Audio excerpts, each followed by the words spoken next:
This is kind of like a fairy tale with a happy ending, but it didn't necessarily have to turn out that way. I'm going to talk about Cypress Spring. And Cypress Spring is a second-order magnitude spring in the Florida Panhandle up in Washington County. It's located in the Doherty Karst Plain in the Choctawhatchee Basin, and it drains into Holmes Creek, which goes into the Choctawhatchee River, and of course, it's sourced out of the Upper Floridan Aquifer. Now, it's a beautiful spring, and what a lot of people don't know is it's privately owned. It's owned by Nestle Waters. We've owned it for about 12 years. This picture of it was on the cover of National Geographic back in like 1993. Doesn't even look like there's water there. That canoe looks like it's floating in midair. So it's an exceptional spring. It pumps out about 55 million gallons a day, and the water quality is quite exceptional.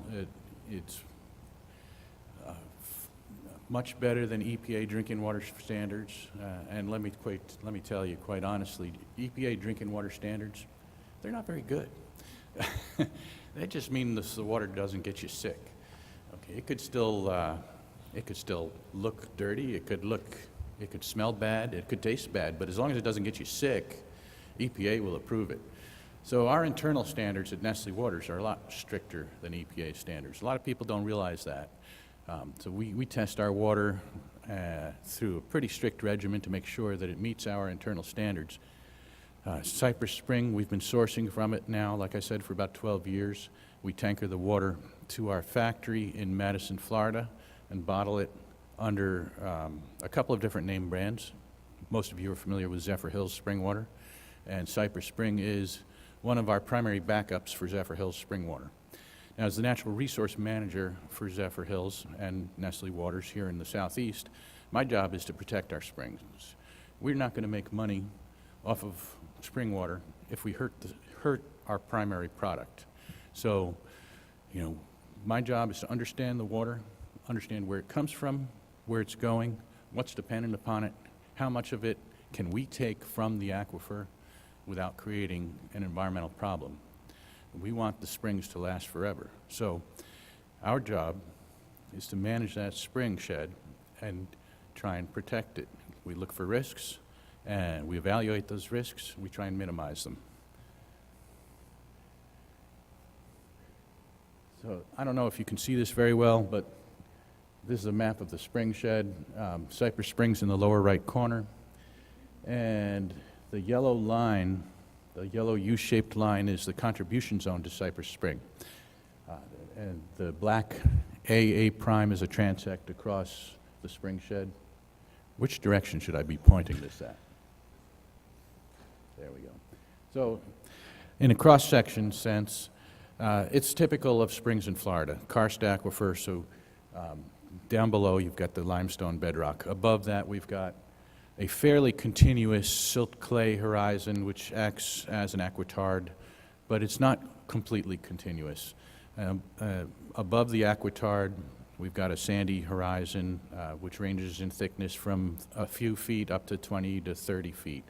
But there are places in the aquitard, the silt clay horizon, where there's sinkholes which become windows to the aquifer. So direct recharge to the aquifer from the surface can occur. All right, just a quick refresher. We've spent many millions of dollars on this spring over the years, just in the investment, in the infrastructure, in protecting it. We've also certified it as a state tree farm. We manage the timber on it in a holistic fashion. We don't use any herbicides, pesticides, or chemicals of any kind on the property. And we have some pretty strict guidelines on how to manage that timber in terms of heavy equipment, what kind of heavy equipment we can have on the site, how that equipment is refueled, serviced, where we can do that. We park things on tarps at night. So we've got a pretty strict regimen of how we manage that spring shed to protect it. So about 8 years ago now, in 2008, I got a notice from the Florida DOT that they were going to widen State Route 79 as an evacuation route, running up north from Panama City up into Alabama. That's all great. You know, Cypress Spring, our property, we own road frontage of about a mile along State Route 79. But I didn't think too much about it. We need evacuation routes, obviously.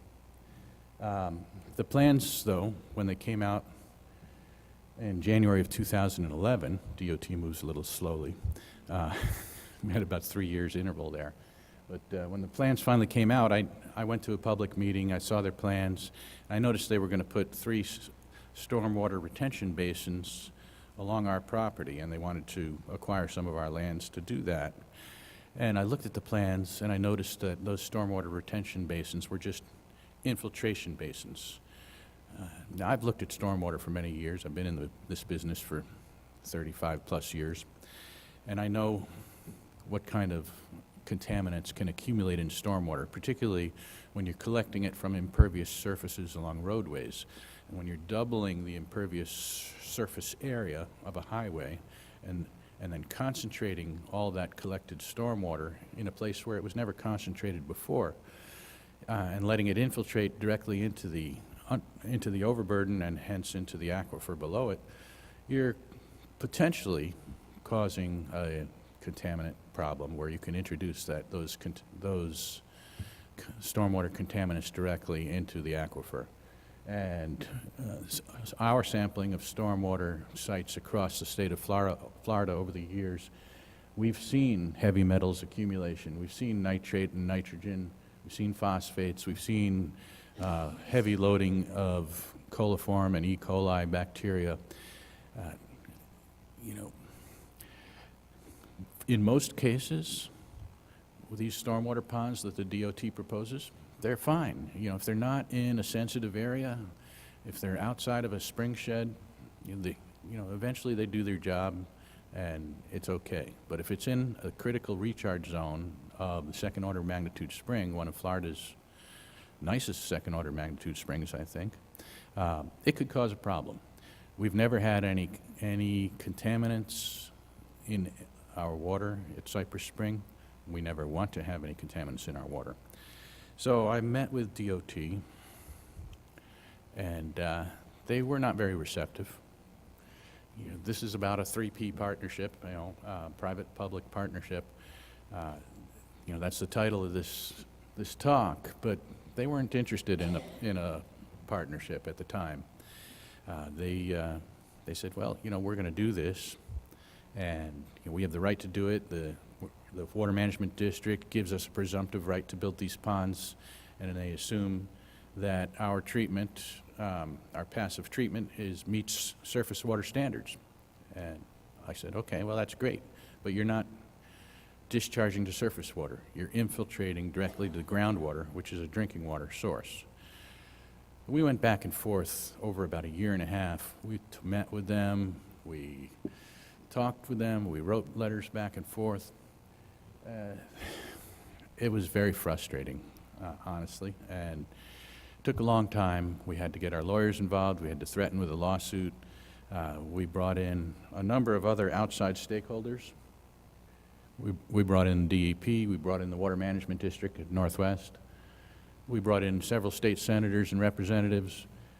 We went as high as the governor's office, and we even brought in Audubon, Florida Audubon. And we all sat down at the table at different times, and eventually we hammered out an agreement. Now, any negotiation, obviously, both parties have to give something. And, we gave and DOT gave, but I think we came up with a happy solution. And that solution, from the DOT's perspective, they agreed to capture all that stormwater in the recharge zone for Cypress Spring and pipe it to the 3 stormwater ponds that they wanted to create. But those stormwater ponds will now be lined ponds. They will have a bentonite clay geomembrane liner. And the water will not directly infiltrate into the recharge zone. It will instead discharge through a 2-mile-long pipeline, which they constructed across our property, after receiving some passive treatment in the stormwater ponds. And then it will flow through that pipeline and discharge into natural wetlands down gradient of Cypress Spring, where it will receive further passive treatment in those wetlands before flowing out into Cypress Creek and into the Holmes Creek Basin and the Choctawhatchee Basin. So what we've done is we've captured that stormwater, we've rerouted it so that it does not impact or potentially impact the water quality of Cypress Spring, and then we're still putting it back into the same basin where it would have gone originally. So for that was a huge win to get DOT to agree to that. They also agreed to perpetually maintain the system so that it will work in the future and not just as a temporary Band-Aid. And what did we do? What did we give up in order to get that concession? We provided the land, not only for the stormwater ponds, but also for the pipeline right-of-way. And we also provided them with $500,000 towards the project, because it was going to cost extra. I mean, it was not what they anticipated when they designed the project. So out of a $1.2 million extra cost, we essentially agreed to pay about a little less than a third of it up front, which we did. And we also did a bunch of our own work on the side. We put a number of monitoring wells in, did a lot of testing. So we put in 5 monitoring wells. We had 4 up there already, so we put in 5 additional. We did some transects to evaluate the wetlands in the area and evaluate the health of them. We've established those transects, and we will go back to them over time and reevaluate them to see if there's any impact over time due to the modifications to the highway.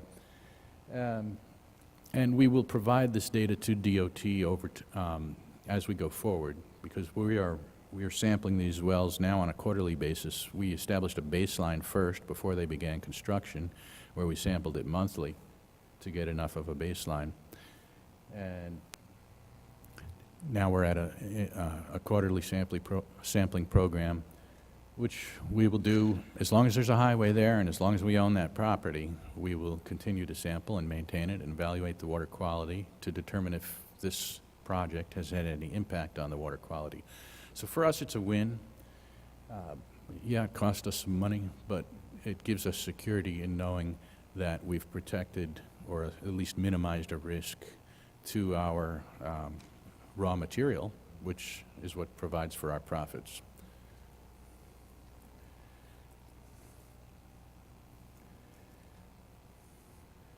So in all, we will have put in well over $1 million into this project in the last 5 or 6 years, but again, it's a worthwhile investment, and it's a case where we as a private company, Nestle Waters, is investing in springs protection here in Florida in a cooperation with a public agency for the public good.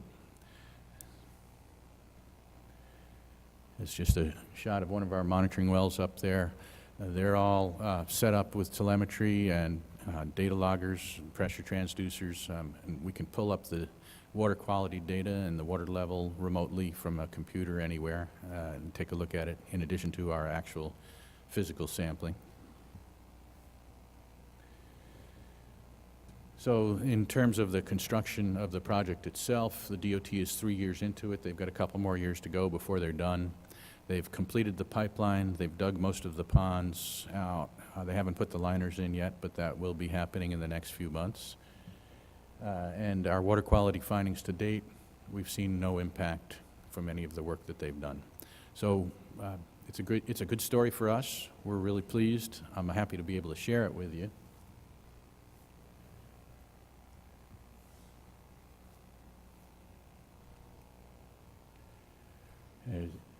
This pipeline, by the way, it moves a lot of water. It starts out from one pond at a 3-foot diameter. By the time it gets to the second pond, it's bumped up to 4-foot diameter. So it's a big pipe, and like I said, it's 2 miles long.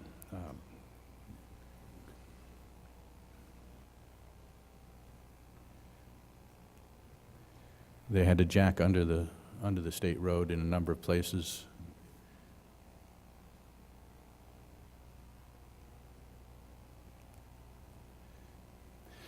So all in all, it involved into a good partnership with DOT. You know, they came in kicking and screaming, but we've walked away, and over the last 3 years, we've had very good cooperation with them.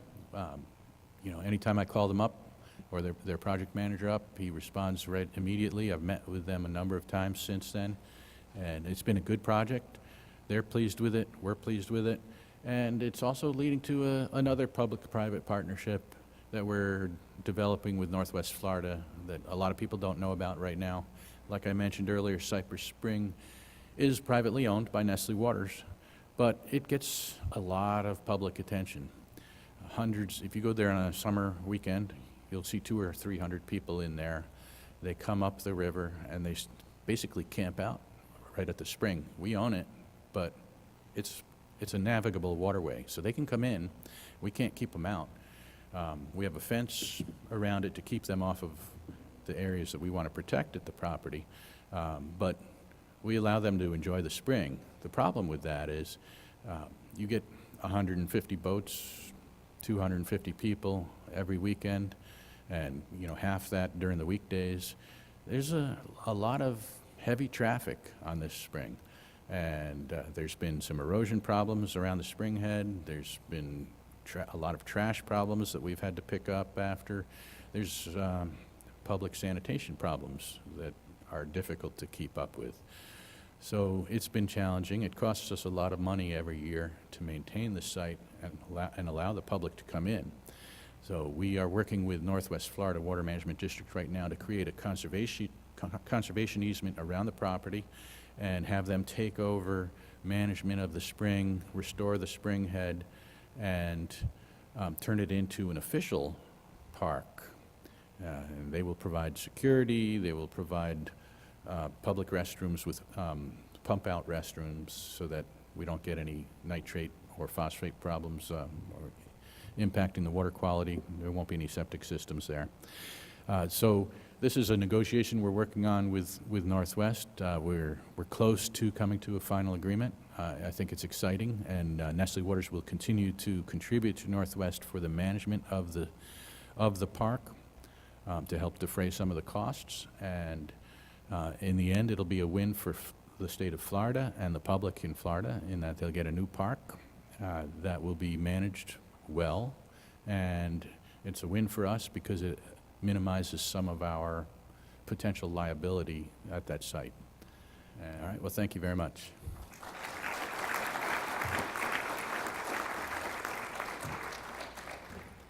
Our last speaker of the day is Mr. Chuck Drake, and he's going to talk to us, are we ready for direct potable reuse? Chuck is an executive with Tetra Tech here in Orlando and serves on the St. Johns River Water Management District Board of Directors. Chuck?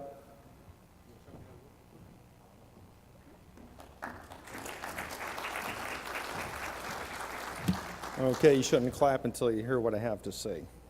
Okay, so direct potable reuse is actually a subset of potable reuse. We have direct and indirect in that. So like most of us know, we flush our toilets, comes out of the house, goes to our wastewater treatment plant.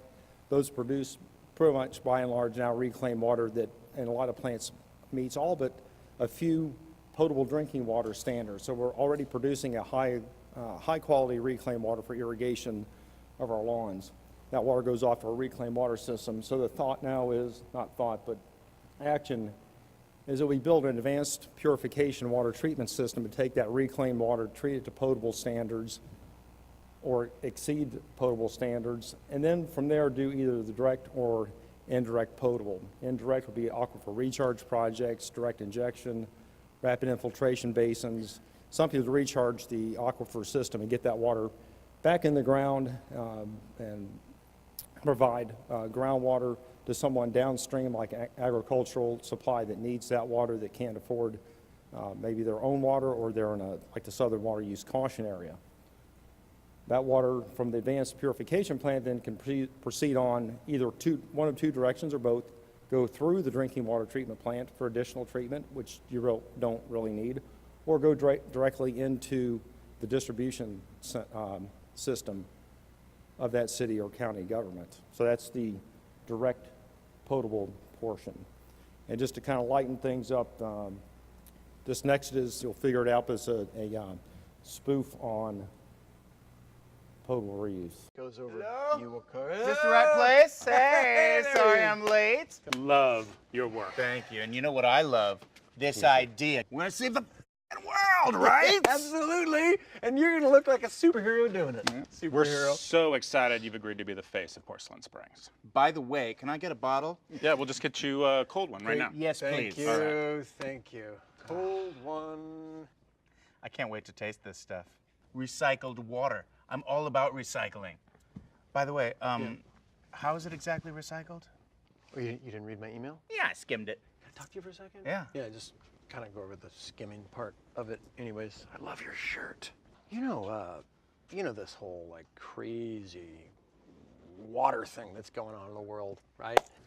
What they're doing is they're taking water from gutters, from sewers, from your toilet, right? And then there's some sort of like scientific process, I don't know, above my head, right? I just work under you. Anyways, they are literally straining the poop juice right out of the water that you and I drink. So it's defecate, drinkicate. You know what I mean? What, you seem, this is good, this is green, this is like the future.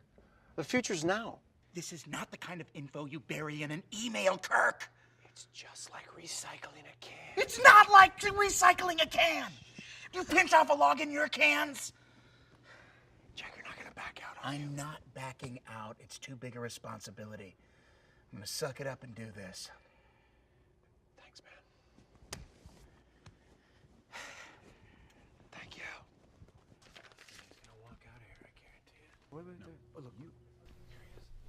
Okay, let's save the world from thirst. So, Jack, what you're going to see behind you, parched landscape, post-apocalyptic. Water world without the water. You got it. For too long, we've taken water for granted. We've polluted our rivers and lakes. We left the tap on while brushing our teeth.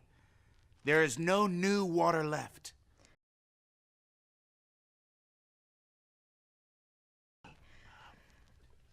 Water. But wait! There's one source left. One pure source of hope that springs eternal.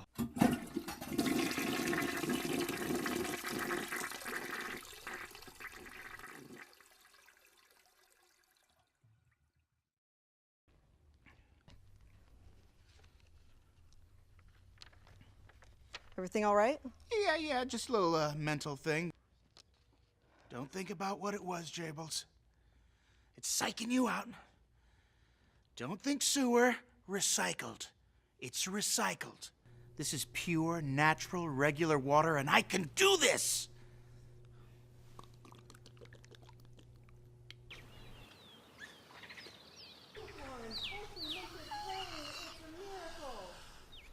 Porcelain Springs. Water from the most peaceful place on earth.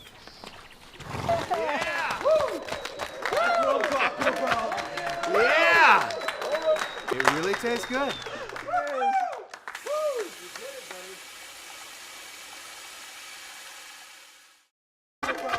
Okay, so I thought I'd lighten things up a little bit there. So I'll get to the sort of technical stuff. What we're doing today is the direct reuse, purple pipe, reclaimed water. We'll go to indirect surface water augmentation, like I mentioned. Also indirect is groundwater recharge, then direct potable reuse from the advanced purification plant directly to your house or through another water treatment plant. So three big topics. I'm going to start with, like the video said, the public acceptance. That's I think the biggest issue. We got the technical covered, which I'll show you some illustrations of that as well. Direct potable reuse and potable reuse is legitimate. If you get into a 747, 35,000 feet in the air flying almost 600 miles an hour, you don't think twice about it, do you? Pile on, go to sleep, take a nap. You trust that. And these folks This is an actual picture that on St. Martin, or Virgin Islands. I've seen videos of this. They land that close to the beach, and these knuckleheads are right there. So you trust this guy to land that, but people don't trust us or the engineers, groundwater folks, and scientists to treat water. So the biggest thing we do is public acceptance. We are constructing the indirect potable reuse project for the city of Clearwater, and during that pilot project, we actually had the city had a website going, constant updates on our water quality sampling, how the process worked. The city gave tours, and we had our engineers, Dave McNevin, PhD from UCF, was out there. He actually put that stuff together, and bringing the people through, kids, educators, councilmen, councilwomen. That's the biggest thing we have to do. And in a public survey that National Water Reuse did, who does the public trust as messengers of safe drinking water? Department of Public Health, the medical profession, the doctors, scientists and engineers are down there, well, pretty even, but down there on fourth place. So as part of that public acceptance, what we at Florida, I'm also on the Water Reuse Board here in Florida, we're reaching out, and we'll reach out to the medical profession as we move forward with a direct potable reuse framework committee that I'll mention in a minute. So one project we did just to demonstrate, in addition to what Clearwater has already done, is we started back in June a direct potable reuse project taking the reclaimed water from Hillsborough County's Falkenberg Advanced Wastewater Treatment Plant and treated it through ultrafiltration, reverse osmosis, and in the Xylem trailer, they've had their advanced oxidation trailer. So that whole process of filtration, reverse osmosis, advanced oxidation is full advanced treatment. That is absolutely the most treatment you can put on any water source. So this is the best that we can do. The water was analyzed by the state laboratories. We looked for everything, and we basically found nothing. Back up one. So in the, dang it, sorry about that.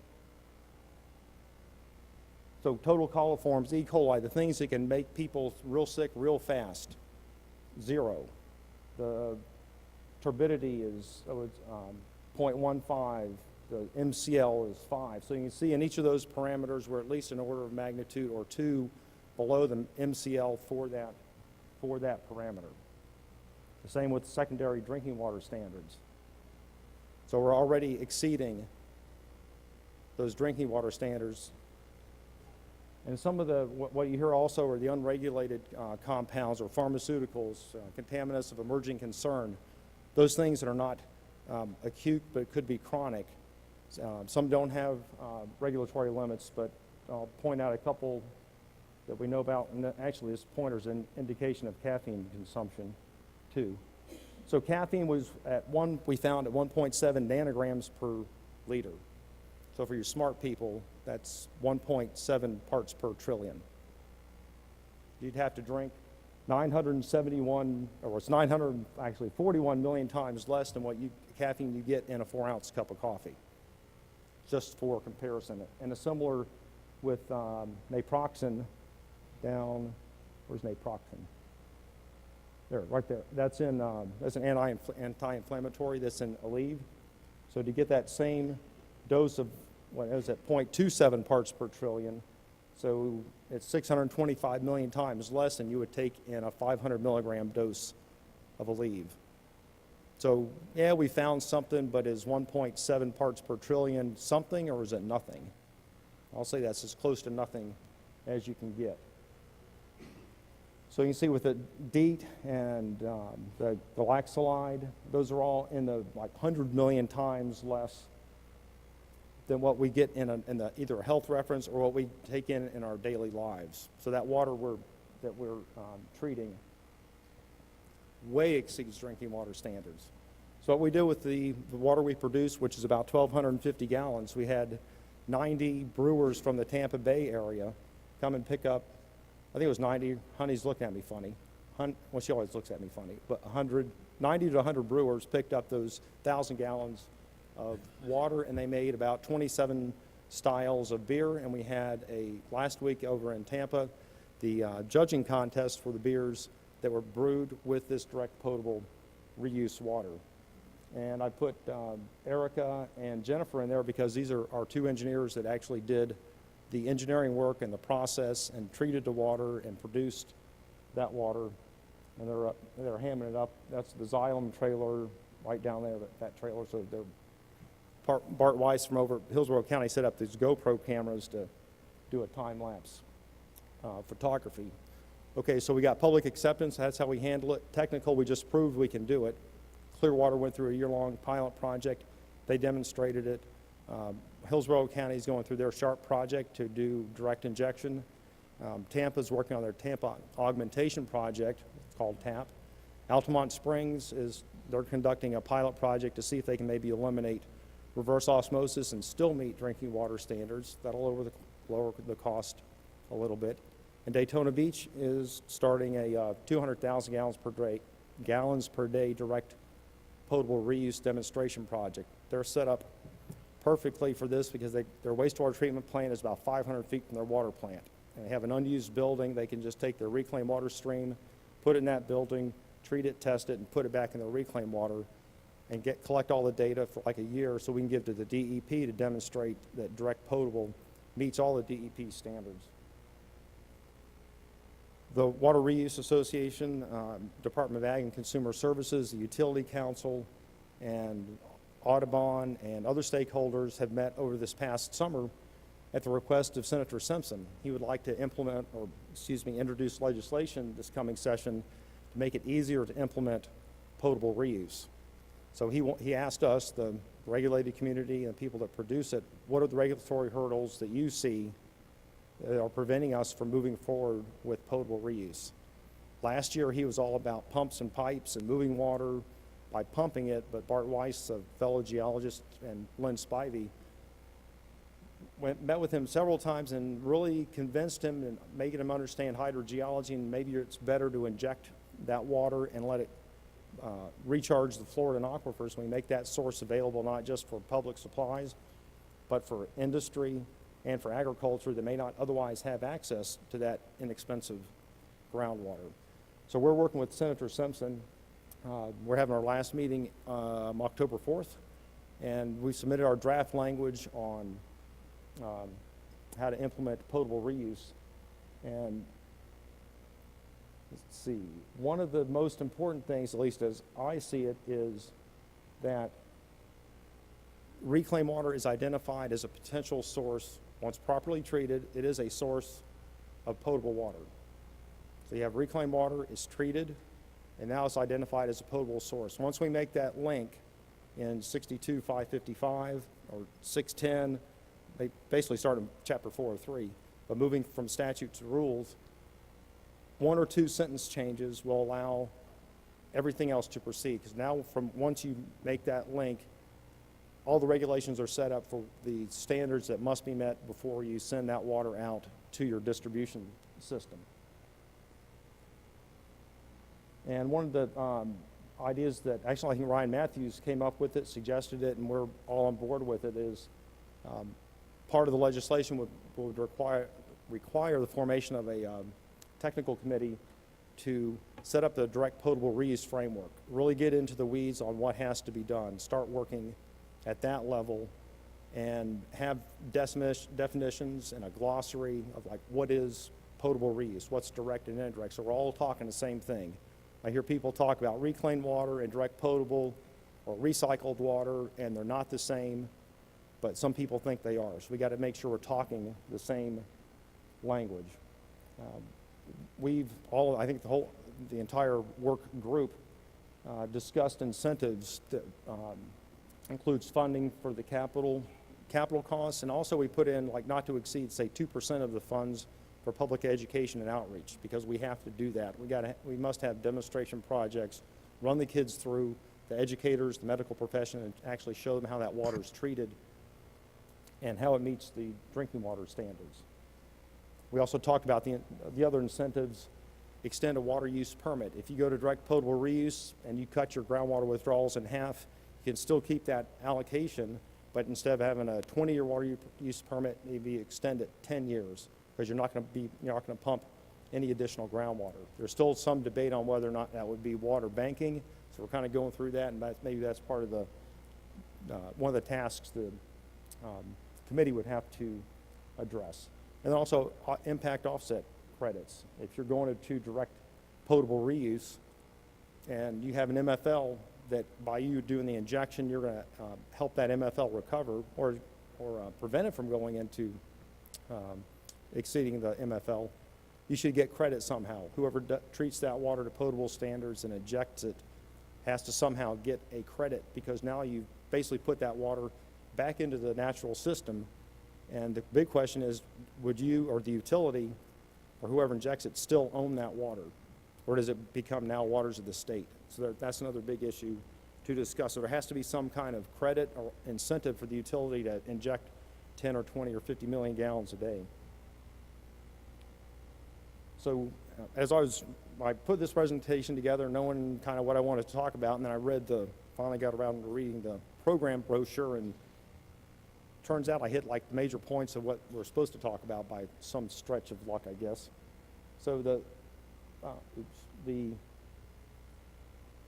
potable reuse provides for growth in industry. If you have cooling or power plants, an industrial need for water that needs fresh groundwater, if we have the utilities doing direct potable reuse, they just reduce their need for fresh groundwater, which frees it up for industry, or similarly for agriculture. If they can't take potable reuse or reclaimed water to irrigate crops, we've recharged the Florida aquifer, which frees up traditional groundwater, which is cheaper and allows ag to continue to grow and irrigate their crops.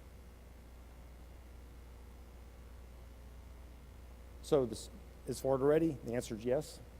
We have the technology. We've proven that it works.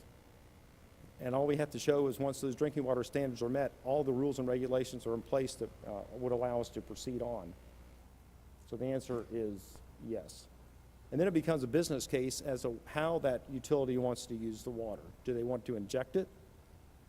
Do they want to do rapid infiltration basins? Do they want to go directly into their distribution system? Or do they want to sell it to someone? Now, which is the cheaper alternative? So now it opens up a whole variety of options. Is Jake Farn still here? I'll just bring this. 15 years ago or 20, Jake kept saying, we got to increase the water pie. And I'm thinking, like, how the heck do you increase the water pie?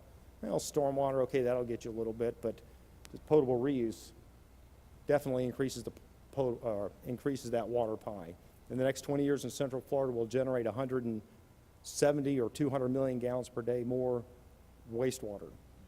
Our deficit in Central Florida is estimated now at 250 million gallons a day.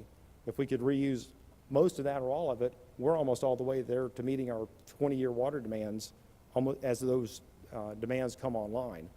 So we start today, which Daytona Beach and Altamont and Tampa and Hillsborough County are doing. We start today, then 20 years we're not going to have those water shortages. And as growth continues, we're going to generate more wastewater, so we continue that 50% or so recycling.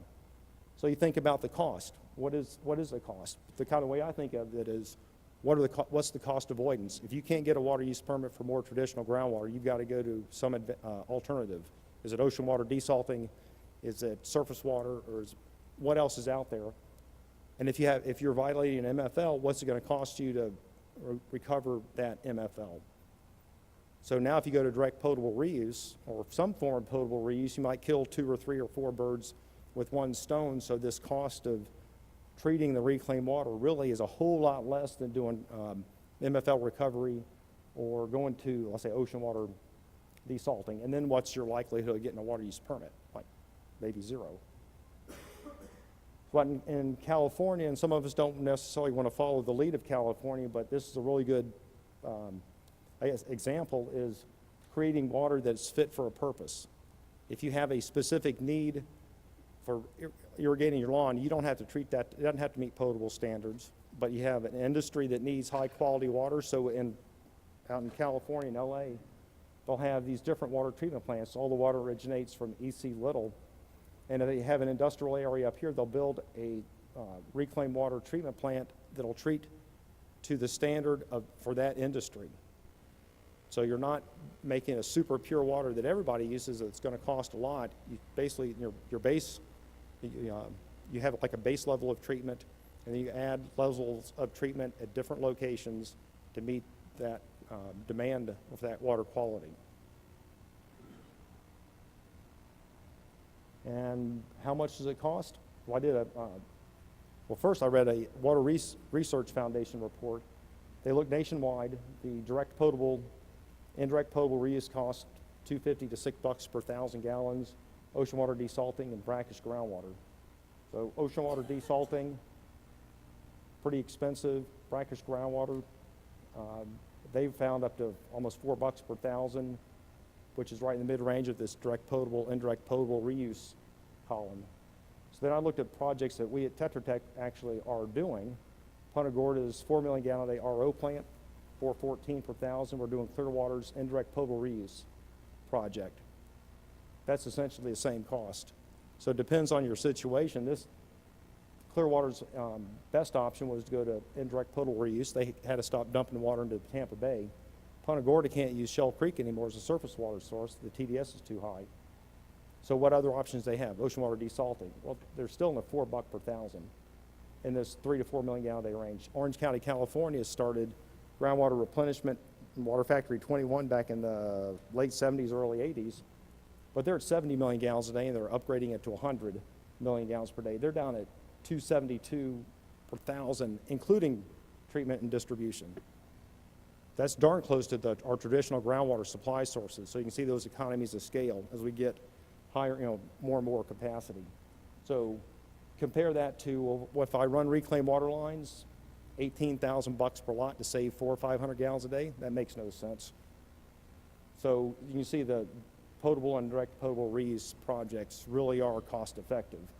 And this fit for purpose really allows you to meet the full spectrum of our water demands, whether it's like Kent was saying, wetland rehabilitation, habitat restoration, irrigate crops. It can be done directly. Up there in Nevada, did you know it's Las Vegas takes their recycled water, puts it back in Lake Mead, whatever doesn't get used? I didn't know that. So you can see that this fit for purpose and this whole scheme of using every drop of water we can for all these purposes is available, and it's not expensive. If you think back to the reclaimed water from the early 80s, it took a long time to get people used to purple pipe and irrigating their lawns with that. Henry, you probably know better than I do what those headaches were. So I think we're probably in that same time frame. We're 8-10 years, but we're 2 or 3 years, that's going to take to get the framework done, the rules and regulations. But in the meantime, Clearwater's out there with their indirect potable project. Daytona Beach is going to have their direct. You guys are thinking about it. So we start with those demonstration projects and run people through, like I said, students, medical profession, elected officials, and show them and have it up on a website so every day people can look at it and see what's going on and come out and take a look at the water, taste the water. Orange County, California, the groundwater replenishment place, the facility, will take you through a tour, and right at the end, you get a little cup and a mug, and you can drink the water just like you did at the World's Fair, and it's like right there. And you can go to their website, and then you can take a virtual tour. So I'm saying 8 to 10 years. It'll take us that long to get plants built anyway. Okay, thank you.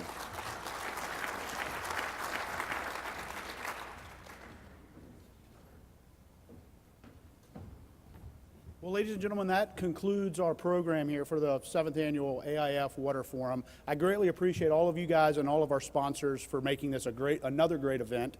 I will make a quick shameless plug for the AIF Annual Conference, which is October 5th and 6th, right over here at the Lowe's Portofino Hotel. If you're, for AIF members, if you're not an AIF member, I highly encourage you to join. Well, we've got a great program set up for that. We have CFO Atwater speaking, Commissioner Adam Putnam speaking, the Governor speaking, and Marco Rubio, among others. So it's going to be a great event. I encourage you to come, and I encourage you to take part in that. And with that, I'll let all of you go home, and thanks again for coming.